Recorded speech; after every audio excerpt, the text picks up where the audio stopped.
Wild stuff. All right, we have one more PragerU video that you guys have unlocked. And then we will do analog horror time, baby. And Juzor, you donated while I was all fired up. Thank you for the 3 gifted tier 1 subs. I appreciate that immensely. And that brings us up to 6 out of 10 subs. Let's go, folks. Again, every 10 subs, I will do another PragerU video.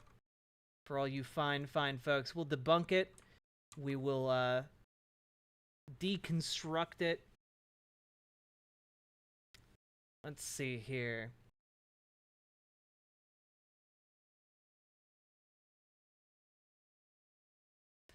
Let's do this one. I think we'll all get a little bit of a kick out of this one. Wait, I missed the raid?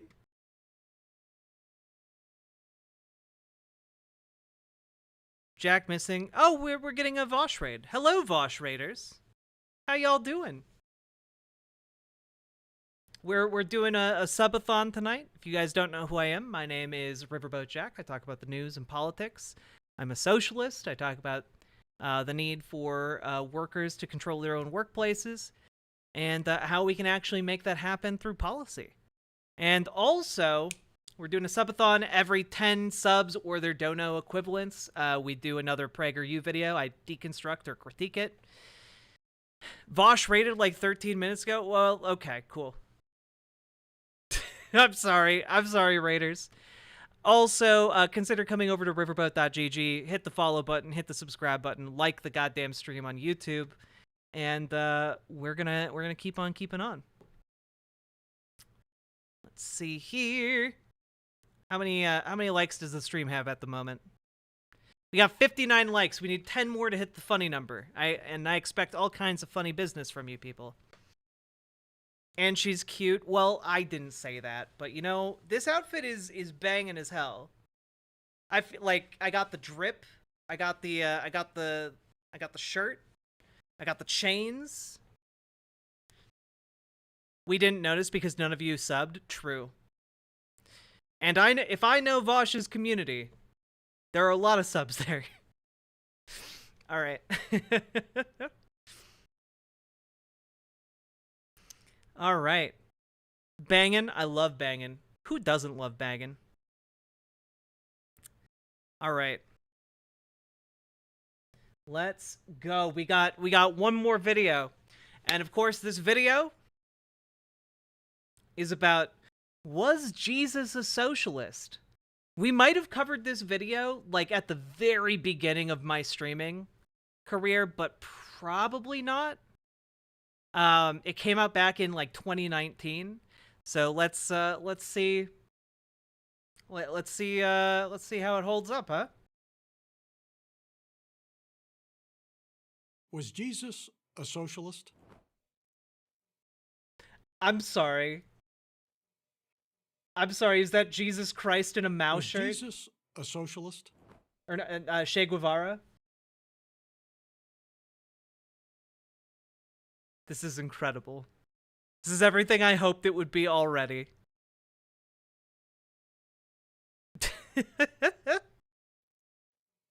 Well, if socialism is nothing more than being kind to other people, then you might think the answer is yes.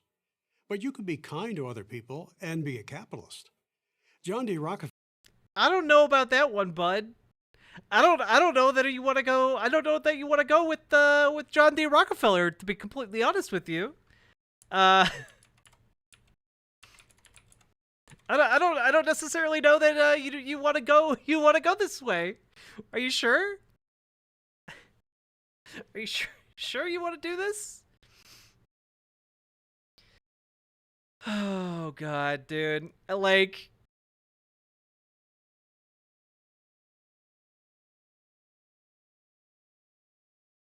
I don't know, maybe just like a quick Google search about like how kind he was. Oh look, here's his crucial role in this strike of 1913 to 1914 and the Ludlow massacre. That sounds like a great thing. Let's just read up on this one a little bit.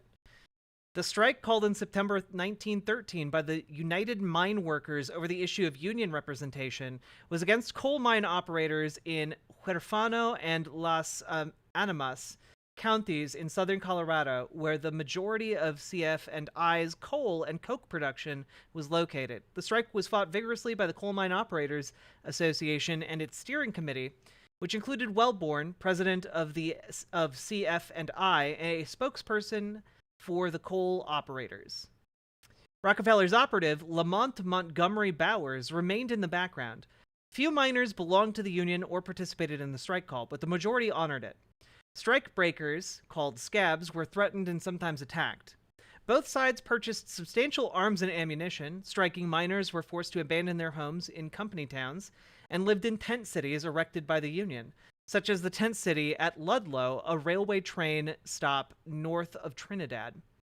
Under the protection of the National Guard, some miners returned to work, and some strikebreakers imported from the eastern coal fields joined them as Guard troops protected their movements. In February of 1914, a substantial portion of the troops were withdrawn, but a large contingent remained at Ludlow. On April 20th, 1914, a great firefight occurred between strikers and troops, which was antagonized by the troops and mine guards. The camp was burned, resulting in 15 women and children who hid in tents at the camp being burned to death. Costs to both mine operators and the union were high. The incident brought unwanted national attention to Colorado. Due to reduced demand for coal resulting from the economic downturn, many CF and I's coal mines never reopened and many men were thrown out of work. The union was forced to discontinue strike benefits in February of 1915. There was destitution in the coal fields. With the help of funds from the Rockefeller Foundation, wow, that's so kind of them. Relief programs were organized by the Colorado Committee on Unemployment and Relief. A state agency created by Governor Carlson offered work to unemployed miners, building roads and doing other useful projects. The casualties suffered at Ludlow mobilized public opinion against the Rockefellers and the coal industry. The United States Commission on Industrial Relations conducted extensive hearings singling out John D. Rockefeller Jr. and the Rockefellers' relationship with Bowers for special attention. Bowers was relieved of duty and Wellborn restored to control in 1915. Then industrial relations improved. Rockefeller denied any responsibility and minimized the seriousness of the event. When testifying on the Ludlow massacre and asked what action he would have taken as director, John D. Rockefeller Jr. stated, "I would have taken no action. I would have deplored the necessity which compelled the officers of the company to resort to such measures to supplement the state forces to maintain law and order." He admitted that he made no attempt to bring the militiamen to justice. Damn. Maybe not such a good dude. Maybe not such a good dude. Rockefeller probably gave away more money than anyone in human history, and he was certainly a capitalist. Yeah. Let's see here. Just out of curiosity here.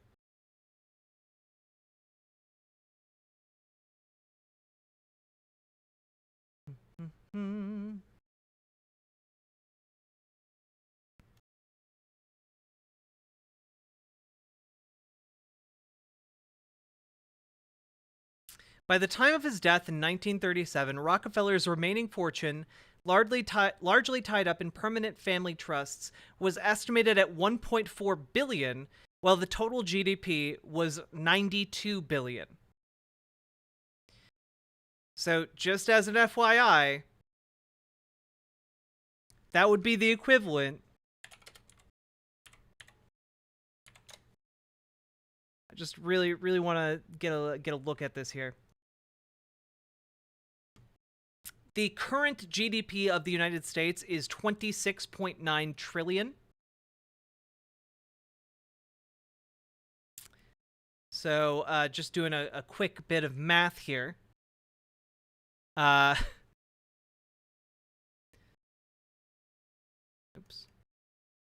0.012. 26 for There we go. That is millions. We need 3 more zeros. There we go. So going by that today, if John D. Rockefeller existed, he would have approximately like $316 billion at his disposal. Like, he would have more money than like a lot of countries on the face of the earth. It's crazy. But he gave away nearly $10 billion. Bill Gates and Warren Buffett have given away millions, too. To get an accurate answer to our question, we need to define socialism. Socialism is the concentration of power into the hands of government elites. Nope. Wrong. Wrong. Wrong.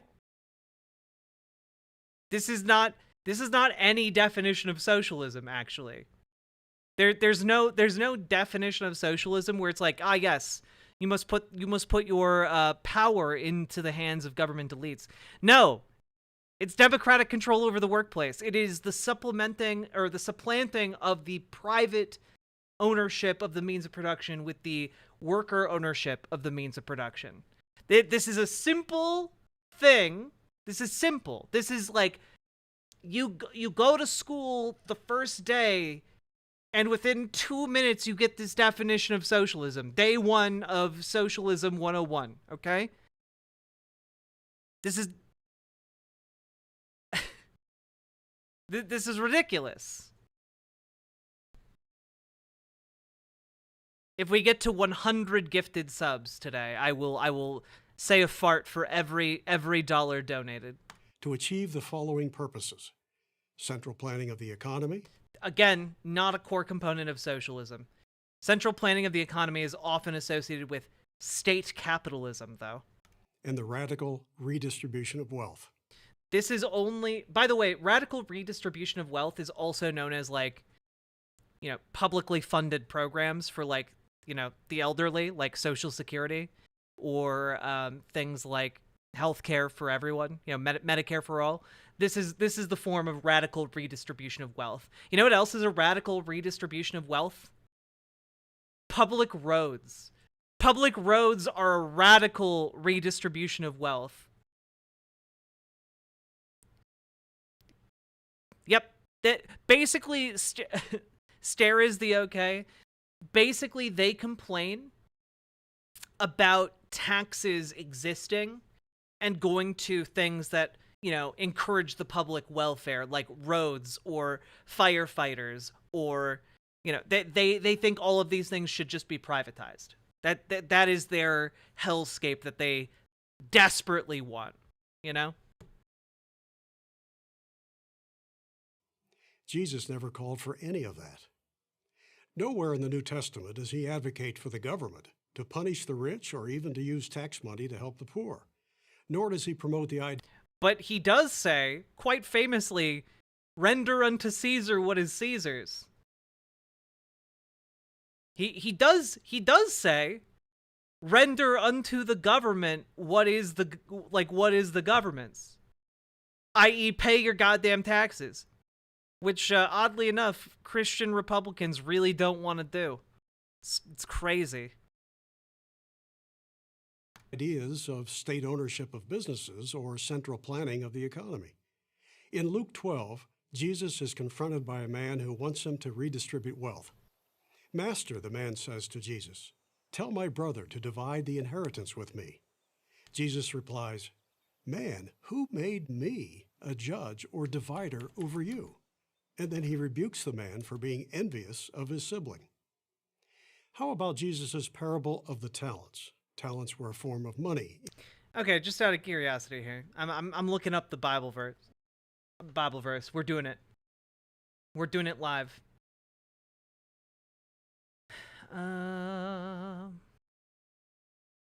Okay. Someone in the crowd said to him, "Teacher, tell my brother to divide the inheritance with me." "Man, who appointed me a judge or an arbiter between you?" Then he said to them, "Watch out, be on your guard against all kinds of greed. Life does not consist in an abundance of possessions." And then he told them this parable. The ground of a certain rich man yielded an abundant harvest. He thought to himself, "What shall I do? I have no place to store my crops." Then he said, "This is what I'll do. I will tear down my barns and build bigger ones, and there I will store my surplus grain. And I'll say to myself, you have plenty of grain laid up for many years. Take life easy, eat, drink, and be merry." But God said to him, "You fool, this very night your life will be demanded from you. Then who will get what you have prepared for yourself? This is how it will be with whoever stores up things for themselves, but is not rich toward God." So the full answer of this question actually was not saving for retirement.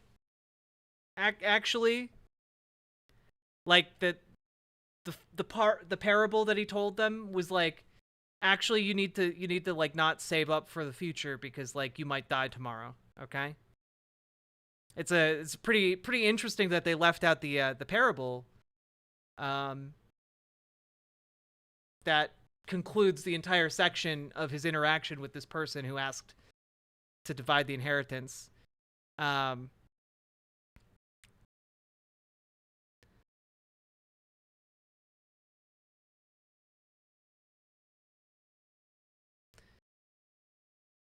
Anyway. In Jesus' day, a man entrusted 3 of his workers with his wealth. The 2 who invested the money and made a profit were praised, and the one who buried his share so he wouldn't lose any of it was reprimanded. Sounds a lot more like an endorsement for capitalism than socialism, doesn't it? No, it's an endorsement for doing things with what you have, which is what you have to do under any economic system. If you're in feudalism, you got to make do with what you have. And you know, the goal is when you're done working with whatever capital you have to have a little bit more of it. It's an analogy. It's not supposed to be like yes, make money for the Lord. No, it's utilize what you have to better yourself and your community. And that could be anything. Utilize whatever you have, not just money. Yes, Jesus spoke of the difficulty for a rich man to enter heaven, but not because having money is evil. It's not money, rather it is the love of money, the New Testament tells us, that leads to evil. Yeah, I wonder what rich men tend to have in common. I wonder what predominantly rich people have in common when it comes to their love of things. I wonder. Jesus was warning us not to put acquisition of money and material possessions above our spiritual and moral lives. Was Jesus promoting a socialist model when he kicked the money changers out of the temple in Jerusalem? Again, the answer is no. Note the location where the incident occurred. It was in the holiest of places. God. Anyway, speaking of Jesus' possessions, New Testament tells us, that leads to evil. It's the love of money that leads to evil. Anyway, here's a church performing an unauthorized performance in Hamilton. It sure looks like the hit musical Hamilton, but this is not an authorized production. It was staged by a church in Texas, and what they did with the lyrics is not sitting well with Hamilton creator Lin-Manuel Miranda. A megachurch is accused of ripping off the award-winning musical Hamilton. Alexander Hamilton. My name is Alexander. Shit. Don't get me like that. Don't get me like that. Christian church in McAllen, Texas, allegedly put on this unauthorized production that changed lyrics and added text without permission to reference the Bible and Jesus. Listen to the original version. No, stop it. Why? Why are you trying to DMCA me, Inside Edition? Why are you doing this? Stop. Listen to the original version. Oh my god, they just played like an entire hour of it. No. Stop. Gospel of Jesus Christ that sets men free. You sent your sinless Son of Man on Calvary to die for me. Hamilton has been running here on Broadway since 2015, and there are currently 7 other authorized productions around the world, but the church isn't one of them. Now the show's creator, Lin-Manuel Miranda, is sending a cease and desist letter, calling it an illegal, unauthorized production. Damn, that's crazy. Anyway, mega churches really seem like they're pursuing a lot of money. It's crazy. Jesus was warning us not to put acquisition of money and material possessions above our spiritual and moral lives. Was Jesus promoting a socialist model when he kicked the money changers out of the temple in Jerusalem? Again, the answer is no. Note the location where the incident occurred. It was in the holiest of places, God's house. Jesus was not angry at buying and selling in and of themselves. He was angry that these things happened in a house of prayer. He never drove a money changer from a marketplace or from a bank. Jesus advises us to be of generous spirit, to show kindness, to assist the widow and the orphan. But he clearly means this to be our responsibility, not the government's. Consider Jesus' Good Samaritan story. A traveler comes upon a man at the side of a road. Also, again, democratic ownership of the means of production doesn't mean everyone treats each other well all the time, or that good behavior is enforced by the government. There's not like a secret police of secret kindness police that will arrest you if you're being unkind. Like that's not a thing. Yeah, they're like misrepresenting Jesus in this and also misrepresenting socialism. It's weird. The man had been beaten and robbed and left half dead. What did the traveler, the Good Samaritan, do? He helps the unfortunate man on the spot with his own resources. Ask yourself, to help the poor, would Jesus prefer that you give your money freely to the Salvation Army, for example, or have it taxed by politicians to fund a welfare bureaucracy? I think Jesus would probably support the option that leads to more people being alive and happy. Progressives like to point out that Jesus said, "Render unto Caesar the things that are Caesar's, and unto God the things that are God's." But that has absolutely nothing to do with high taxes or wealth redistribution. Sure it does. It means if you have high taxes, pay your goddamn taxes. That's what it means.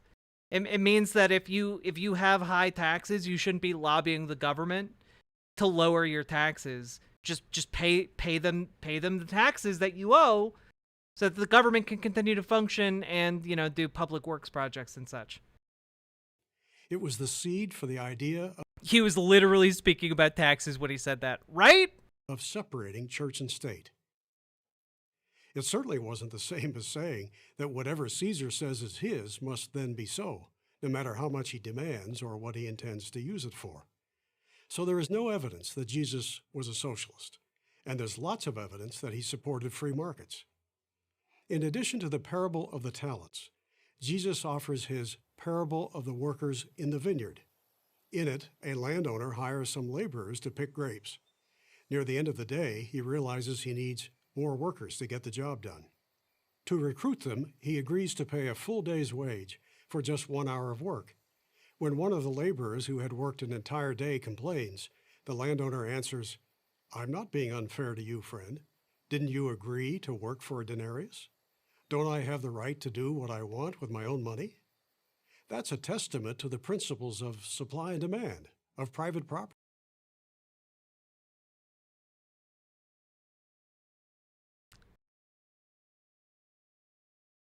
Both of these things still exist under socialism. You still have private ownership of your personal property. You still have supply and demand curves when it comes to supplying goods. And of voluntary contracts, not socialism.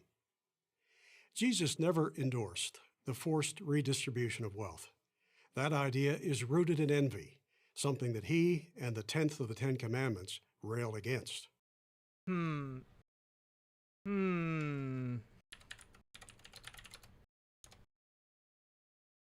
Just real quick.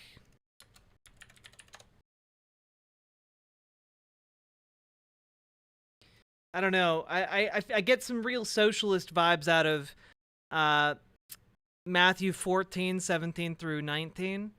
And he commanded the multitude to sit down on the grass, and took the 5 loaves and the 2 fishes, and looking up to heaven, he blessed and brake, and gave the loaves to his disciples, and the disciples to the multitude.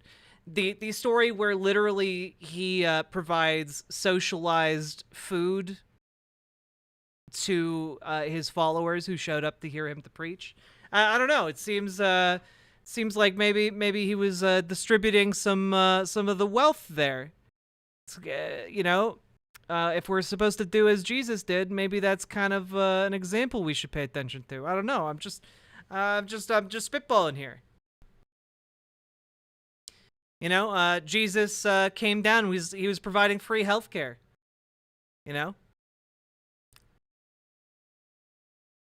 Read the start of chapter 3, James chapter 3.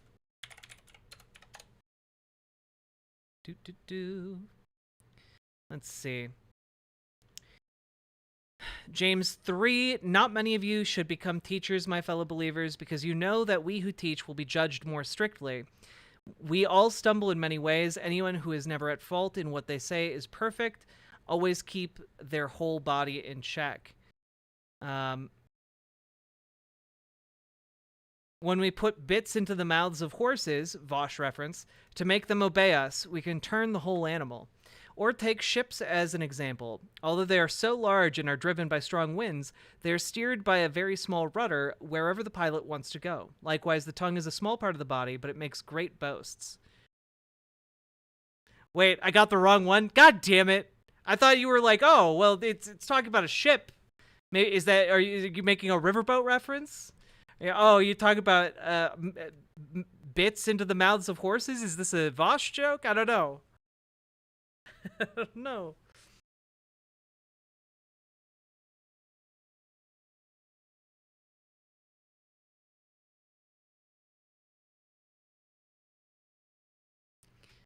It's just over here having Bible study for lulz.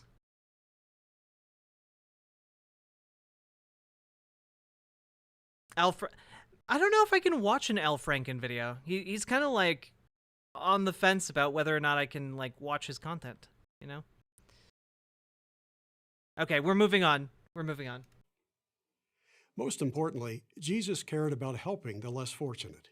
He never What is this 3D animation? What? Most importantly, Jesus cared about helping the less fortunate. He never would have approved anything that undermines wealth creation.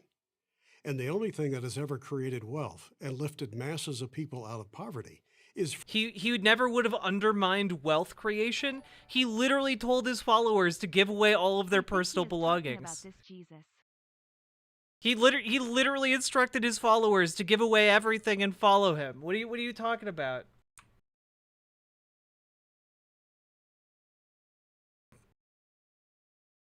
free market capitalism. Read the New Testament. The plain meaning. Wait, I'm sorry. I didn't put this together. Is this Jesus healing a guy so that he can go start a private business? Helping the less fortunate. He never would have approved anything that undermines wealth creation. And the only thing that has ever created wealth and lifted masses of people out of poverty is free market capitalism. Read the New Testament. Are you kidding me, dude? Dude! Oh, God. Also, again, the idea that, like, you ran a private business in the Roman Empire? In the Roman Empire... Yeah, the ancient Roman tradition of capitalism, a thing that wasn't codified until like the early 1500s. Good night, Natalie Lush. The plain meaning of the text is loud and clear. Jesus was not a socialist. He couldn't be. He loved people, not the state. I'm Lawrence Reed, president of the Foundation for Economic Education for Prager University. That's really interesting, that Jesus was not a socialist. Anyway, here's James 5. Warning to rich oppressors. Now listen, you rich people. Weep and wail because of the misery that is coming on you. Your wealth has rotted, and moths have eaten your clothes. Your gold and silver are corroded. Their corrosion will testify against you and eat your flesh like fire. You've hoarded wealth in the last days. Look! The wages you failed to pay the workers who mowed your fields are crying out against you. The cries of the harvesters have reached the ears of the Lord Almighty. You've lived on earth in luxury and in self-indulgence. You have fattened yourselves in the day of the slaughter. You've condemned and murdered the innocent one who is not opposing you. Man, really sounds like a book that's pro-capitalism right there.